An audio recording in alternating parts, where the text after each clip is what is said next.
very special guest right from US, Dr. Dhanya Vijayakumar. പഠിത്തം ഒത്തിരി influence ചെയ്തിട്ടുണ്ട്. ആ പോസ്റ്ററൊക്കെ ഇപ്പോഴും MES അവിടെ വെച്ച് കുട്ടികളെ പഠിപ്പിക്കുന്നുണ്ടെന്ന് പറഞ്ഞു കേട്ടിട്ടുണ്ട്. What is actually a movement disorder? Any abnormal movements-നെ കുറിച്ച് പഠിക്കുന്നതും ട്രീറ്റ് ചെയ്യുന്നതും മൂവ്മെന്റ് ഡിസോർഡേഴ്സ്. അറിയേണ്ടത് ഡീപ് ബ്രെയിൻ സ്റ്റിമുലേഷനെ കുറിച്ച്. ഒരു ഡിഫറൻസ് എന്ന് ചോദിച്ചു കഴിഞ്ഞാൽ എന്തായിരുന്നു അതിലുള്ള ഫെസിലിറ്റി ആയിരുന്നു. അപ്പം അത് ഒരു ഭയങ്കര നല്ല എക്സ്പീരിയൻസ് ആയിരുന്നു. How much they influence in your life? ഏറ്റവും കൂടുതൽ സപ്പോർട്ടും ഇൻഫ്ലുവൻസും അച്ഛനും തന്നെയാണ്.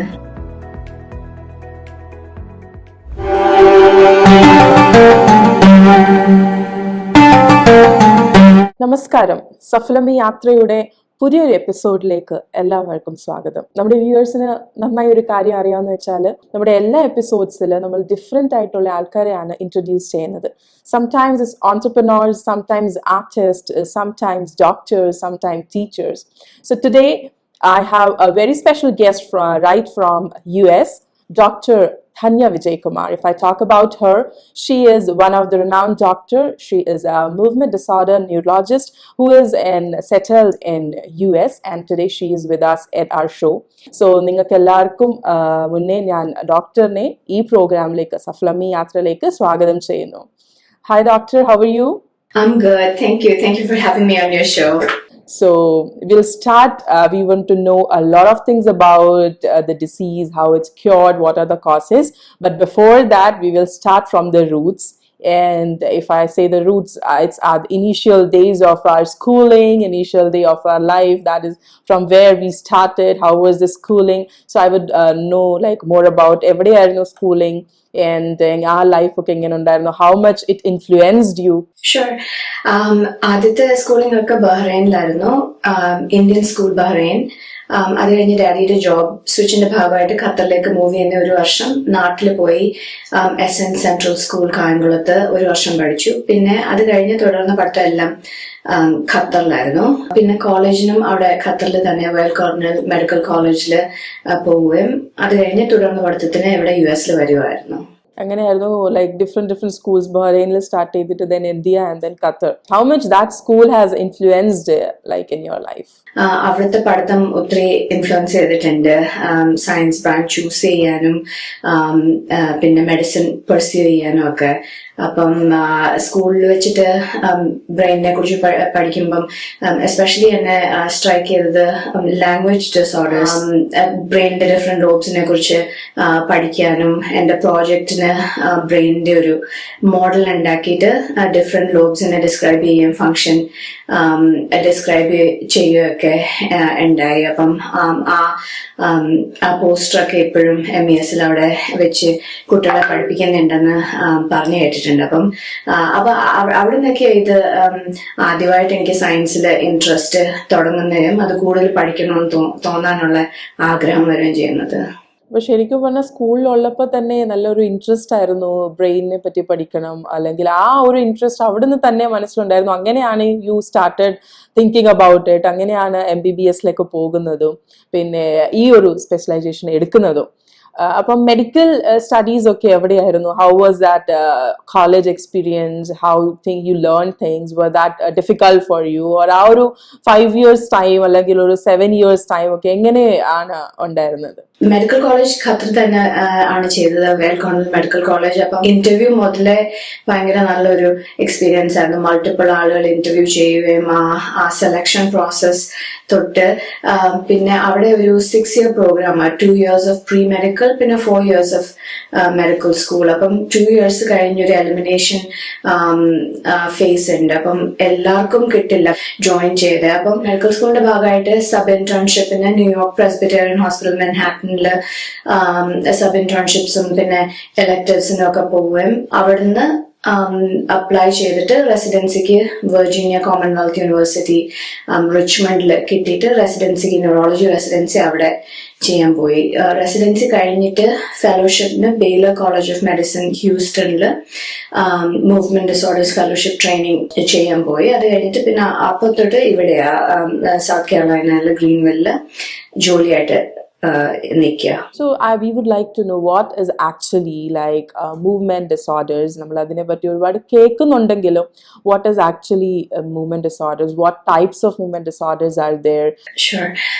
Movement disorders, any abnormal movements ne kuriche പഠിക്കുന്നതും ട്രീറ്റ് ചെയ്യുന്നതും മൂവ്മെന്റ് ഡിസോർഡേഴ്സിന്റെ റെൽമിൽ വരും. അപ്പം കുറെ movement disorders hyper kinetic movement disorders, അതായത് മൂവ്മെന്റ് കൂടിയിട്ടുള്ള ഡിസോർഡേഴ്സ്, അത് ട്രെമർ ആവാം, അല്ലെ ഡിസ്കനീഷ്യ എന്ന് പറഞ്ഞിട്ട് ആബ്നോർമൽ ഇൻവോളണ്ടറി മൂവ്മെന്റ്സ് ഉള്ളതാവാം, അല്ലെങ്കിൽ എന്തെങ്കിലും ട്വിച്ചിങ്, ജർക്കിംഗ്, മയോക്ലോണസ് അങ്ങനെയൊക്കെ പറഞ്ഞിട്ട് എക്സ്ട്രാ മൂവ്മെന്റ് നോർമലിനെക്കാട്ടിലും കൂടുതൽ മൂവ്മെന്റ് ഉള്ള ഡിസീസ് കണ്ടീഷൻസ് ആവാം.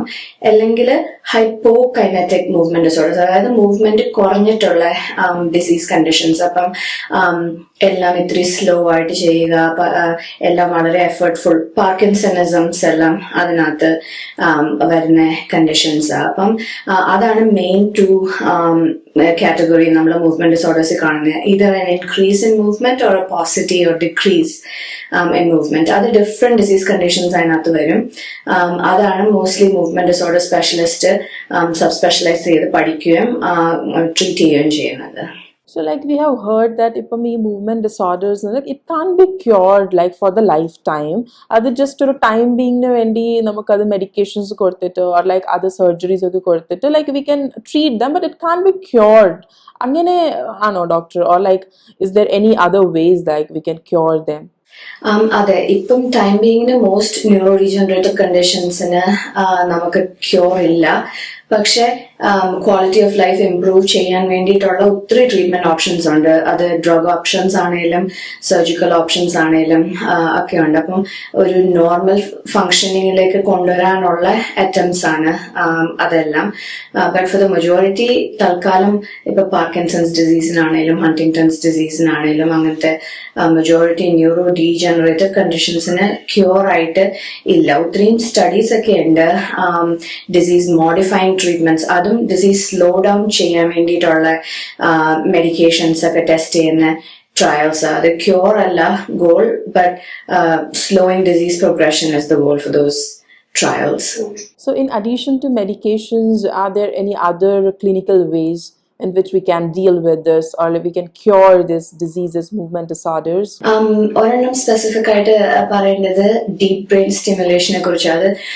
പാർക്കിൻസൺസ് ഡിസീസിൽ ഇപ്പം over 25 years ആയിട്ട് ഇവിടെയൊക്കെ ചെയ്തു വരുന്ന ഒരു ബ്രെയിൻ സർജറിയാ. അപ്പം കുറെ നാള് പാർക്കിൻസൺസ് ഡിസീസ് ഉള്ള പേഷ്യൻസ്, അപ്പം over 7, 10, 15 years ആയിട്ട് പാർക്കിൻസൺസ് ഡിസീസ് ഒക്കെ ഉള്ള പേഷ്യൻസ് ആണെങ്കിൽ initially medications work really well to control their symptoms for extended periods of time. പക്ഷെ കുറെ നാൾ കഴിയുമ്പം the brain changes and it changes the way it reacts to medications. അപ്പം same medicines കുറച്ചൊരു higher ഡോസിലാണെങ്കിൽ പോലും for 3-4 hours സിംറ്റം ബെനിഫിറ്റ് തരാതിരിക്കുകയും ചിലപ്പം ചില പേഷ്യൻസിന് ഡോസസ് വർക്ക് ആവില്ല. ഒരു ഡോസ് എടുത്തെങ്കിലും അത് ബെനിഫിറ്റ് തരത്തില്ല സിംറ്റംസിന്.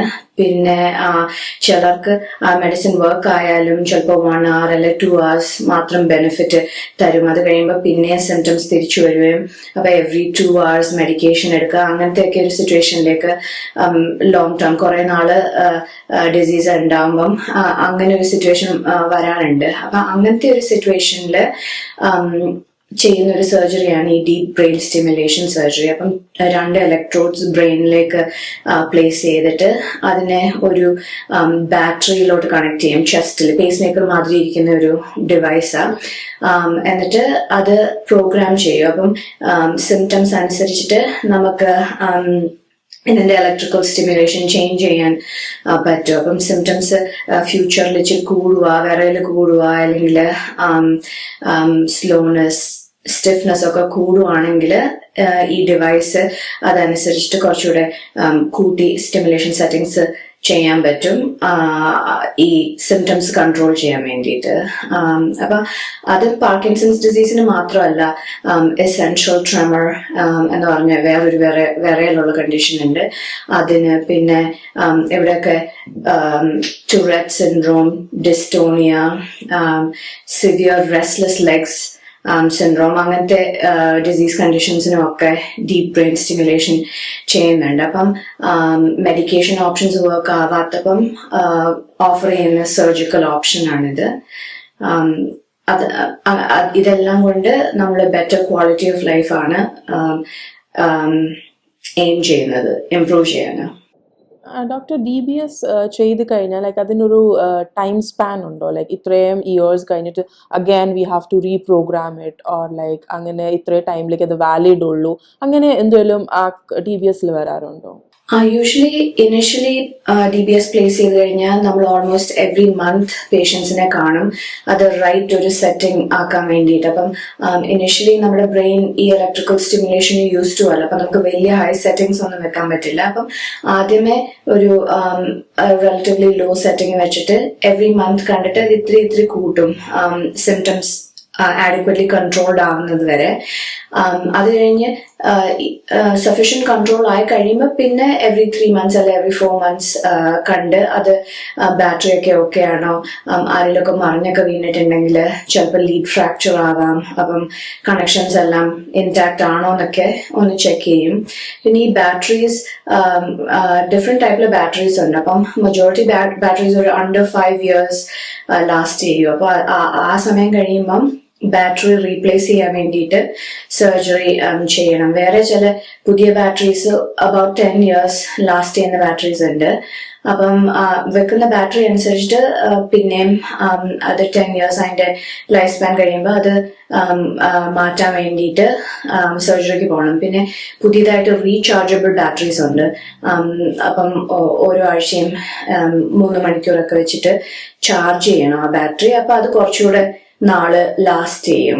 Depending on the battery type, you have to go in for surgery another 10 years or 5 years down the line.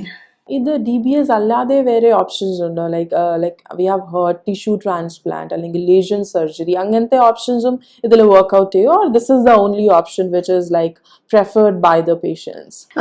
DBS over 20-25 years experience ഉള്ളതുകൊണ്ട് majority centers know how to do it well, and they do a good job, and people have good success with deep brain stimulation surgery. ഇപ്പം ഒത്തിരി വേറെ additional treatment options വരുന്നുണ്ട്.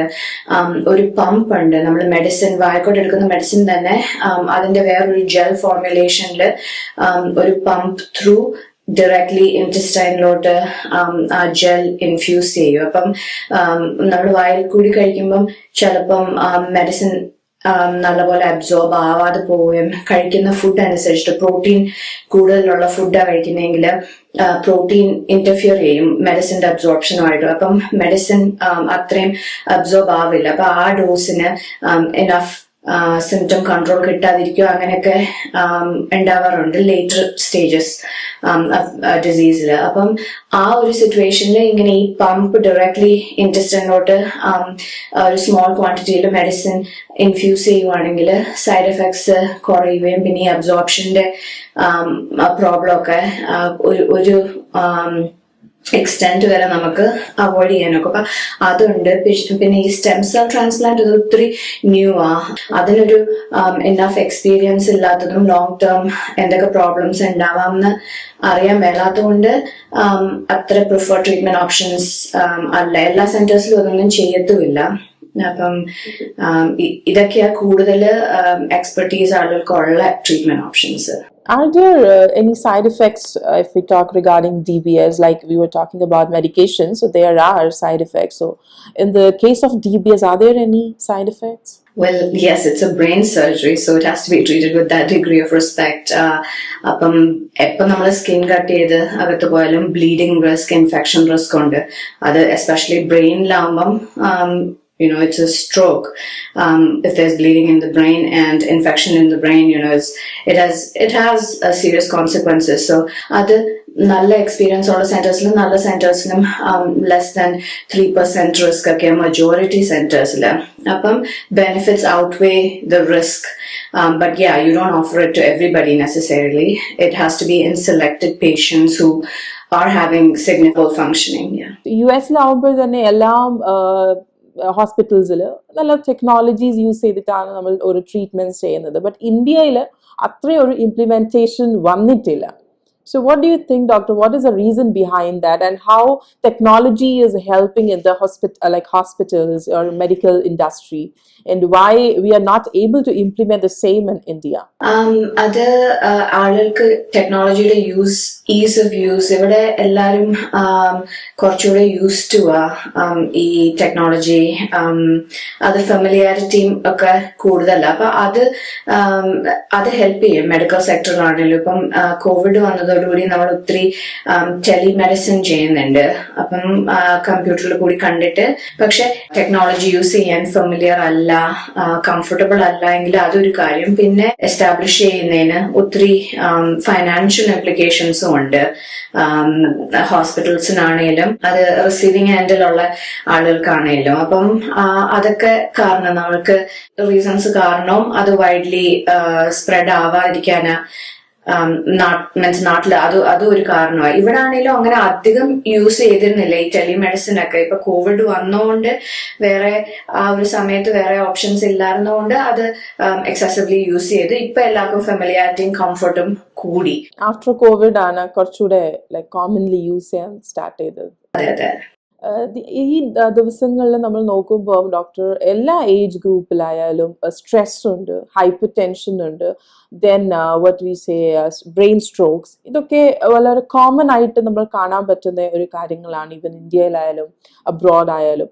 അപ്പോൾ നമ്മുടെ life style one of the factor ആണ് അത് നമ്മളെ affect ചെയ്യുന്നത്. So how can we save ourselves from all these things, അല്ലെങ്കിൽ എങ്ങനെയാണ് നമ്മുടെ ലൈഫ് സ്റ്റൈലിനെ ഇംപ്രൂവ് ചെയ്ത് കഴിഞ്ഞാൽ കുറച്ചൊക്കെ നമുക്ക് ഈ സ്ട്രെസ് ആയാലും ഹൈപ്പർ ടെൻഷൻ ആയാലും അതിനൊക്കെ നമുക്കൊന്ന് മാറി നിൽക്കാൻ പറ്റുക? അത് മോസ്റ്റ്ലി നമ്മുടെ ഫുഡ് ഹാബിറ്റ്സ് അതൊരു മെയിൻ റോള് പ്ലേ ചെയ്യുന്നുണ്ട്.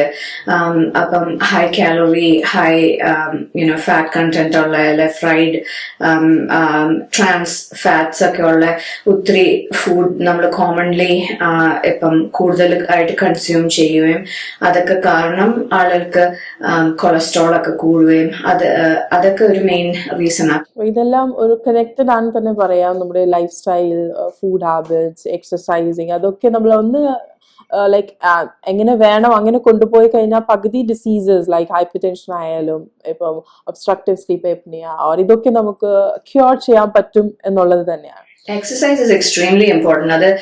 Not just for control of weight, but for a lot of diseases. Ipa Parkinson's le thanne kore research kanikkunnunde that exercise may actually slow down disease progression. Idare namukku marannonnum kandupidikkan pattilla that will slow down disease progression, but exercise may potentially slow down disease progression. So there are a lot of neurochemical changes that happen in the brain with exercise. So I don't think we understand completely how important exercise is. So I would encourage everyone to exercise. There's too many benefits that we don't completely understand yet.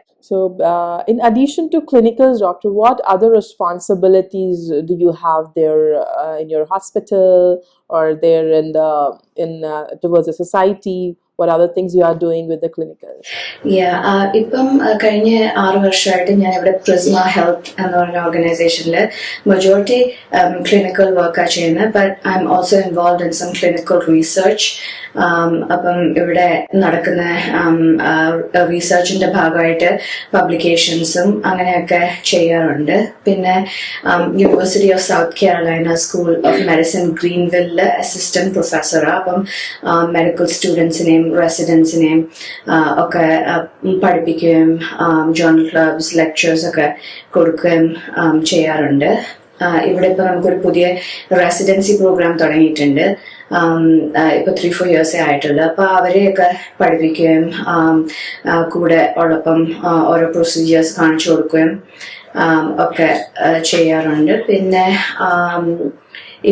പുതിയതായിട്ട് അവര് എനിക്ക് movement disorder fellowship program ഡയറക്ടറിന്റെ position offer ചെയ്തിരുന്നു. അപ്പൊ നമ്മള് ഒരു fellowship programme ഇവിടെ തുടങ്ങാൻ ഉള്ള പേപ്പർ വർക്ക് ഒക്കെ സ്റ്റാർട്ട് ചെയ്ത് അതില് ഇപ്പം ബിസി ആയിട്ടിരിക്കുക. നമുക്ക് നാട്ടിലേക്ക് തിരിച്ചു പോകാം. ഡോക്ടർ നാട്ടിൽ എവിടെയാണ്? കേരളത്തിൽ എവിടെയാണ്? കേരളത്തിലെ കായംകുളം, ആലപ്പുഴ ഡിസ്ട്രിക്ട് കായംകുളം എന്ന് പറഞ്ഞ സ്ഥലത്താണ്. പക്ഷെ മോസ്റ്റ് ഓഫ് ദ ലൈഫ് എന്ന് പറയുമ്പോൾ ഖത്തർ, ബഹ്റൈനിലൊക്കെ ആയിരുന്നു സ്റ്റഡീസും ബാക്കി. അവിടെ പാരൻസും ഖത്തറിൽ തന്നെയാണ്. അതെ അതെ, മജോറിറ്റി ലൈഫ് മിഡിൽ ഈസ്റ്റിലായിരുന്നു. ആദ്യം ബഹ്റൈൻ, പിന്നെ ഖത്തറില്. ഇപ്പോഴും പേരൻസും ബ്രദറും എല്ലാം ഖത്തറില് തന്നെ. സോ ഡോക്ടറിന്റെ പേരൻസിനെ പറ്റി എന്താണ് പറയാനുള്ളത്? How much they influenced in your life, അല്ലെങ്കിൽ എത്രമാത്രം സപ്പോർട്ട് അവർ ചെയ്തിട്ടുണ്ട്? ഏറ്റവും കൂടുതൽ സപ്പോർട്ടും ഇൻഫ്ലുവൻസും അമ്മയച്ഛനും തന്നെയാണ് കിട്ടിയിട്ടുള്ളത്.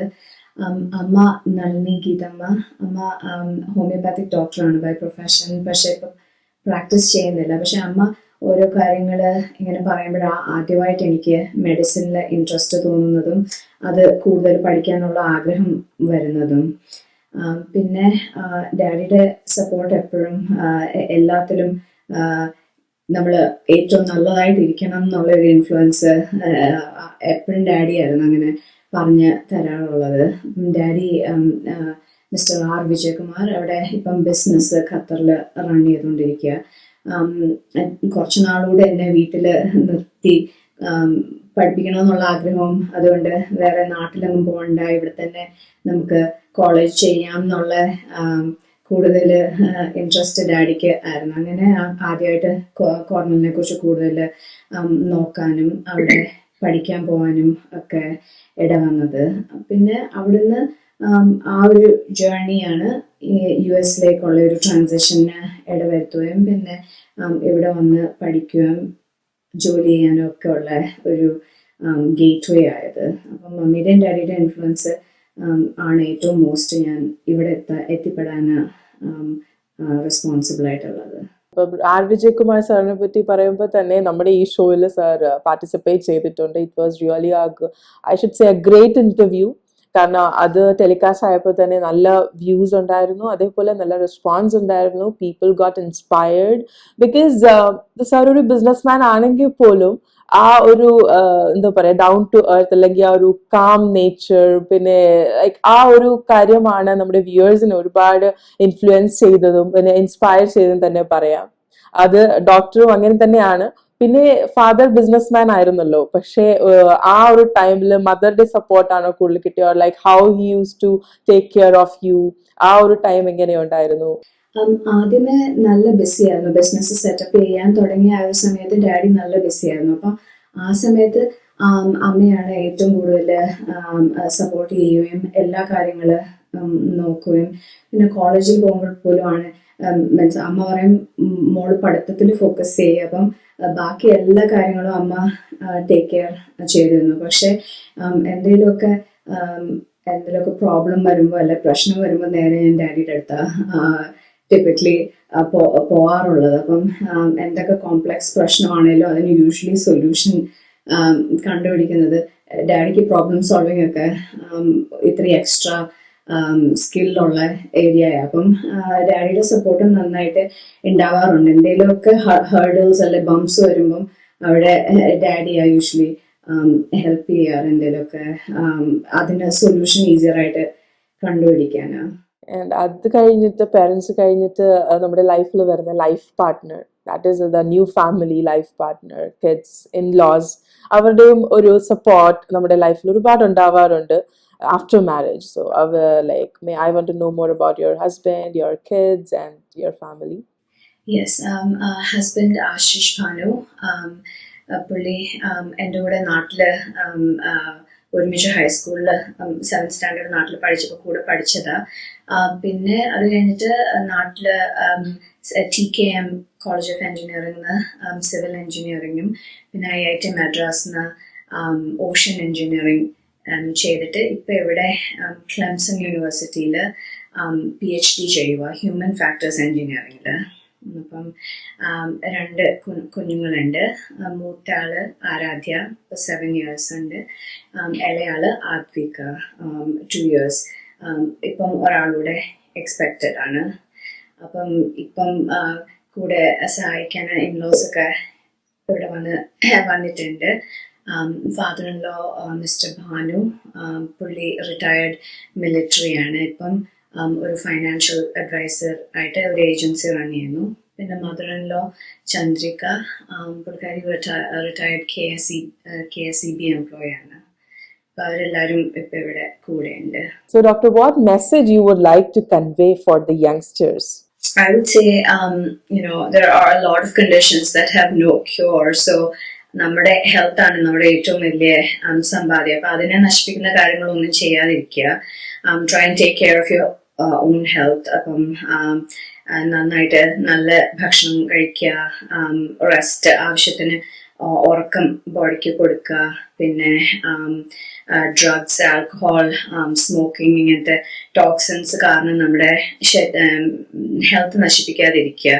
നാട്ടിലൊക്കെ നമ്മള് ഇയർലി ഫിസിക്കൽ അല്ലെങ്കിൽ ഒരു ഫുൾ ബോഡി ചെക്കപ്പും സ്കാനും ഒക്കെ ചെയ്യാറുണ്ട്. പക്ഷെ മെന്റൽ ഹെൽത്ത് ഒരു വളരെ ഇഗ്നോർഡ് ഏരിയയാ. ഒത്തിരി ഡിപ്രസ്ഡ് ആണെങ്കിൽ പോലും ആരും സൈക്കാട്രിസ്റ്റിന്റെ അടുത്ത് പോവോ അല്ലെങ്കിൽ ഒരു തെറാപ്പിസ്റ്റിനെ കാണുകയോ ചെയ്യാറില്ല. പക്ഷെ അത് നമ്മുടെ ഒരു ക്യാരക്ടർ ഫ്ലോ അല്ലെങ്കിൽ പേഴ്സണാലിറ്റി ഫ്ലോ കാരണം ഉണ്ടാകുന്ന ഒരു പ്രശ്നമല്ല. ഇത് ബ്രെയിനിലെ ന്യൂറോ കെമിക്കൽ ചേഞ്ചസ് കാരണം വരുന്ന ഒരു ഡിസീസ് കണ്ടീഷൻ തന്നെയാണ്. അപ്പൊ അത് ആഡക്വറ്റ്ലി ട്രീറ്റ് ചെയ്യുന്നത് എക്സ്ട്രീംലി ഇമ്പോർട്ടൻ്റ് ആണെന്നും കൂടി ഒരു റിയലൈസേഷൻ ഈ ഒരു കാലഘട്ടത്തിൽ ഉണ്ടായിട്ടുണ്ട്.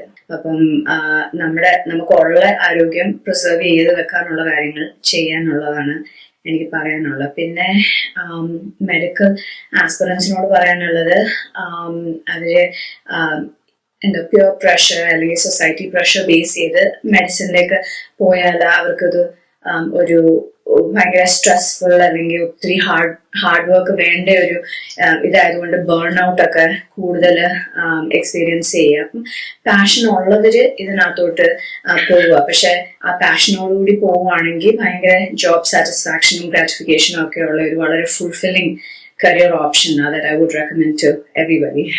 So it was great talking to you, Doctor.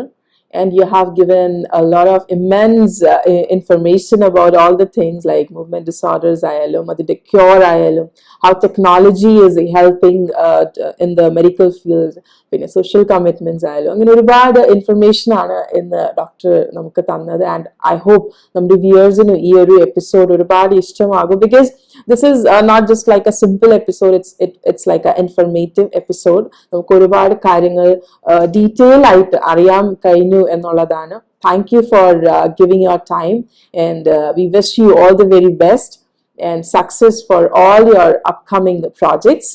Thank you so much. അങ്ങനെ നമുക്ക് നെക്സ്റ്റ് എപ്പിസോഡിൽ കാണാം. ഇന്നത്തേക്ക് നമസ്കാരം.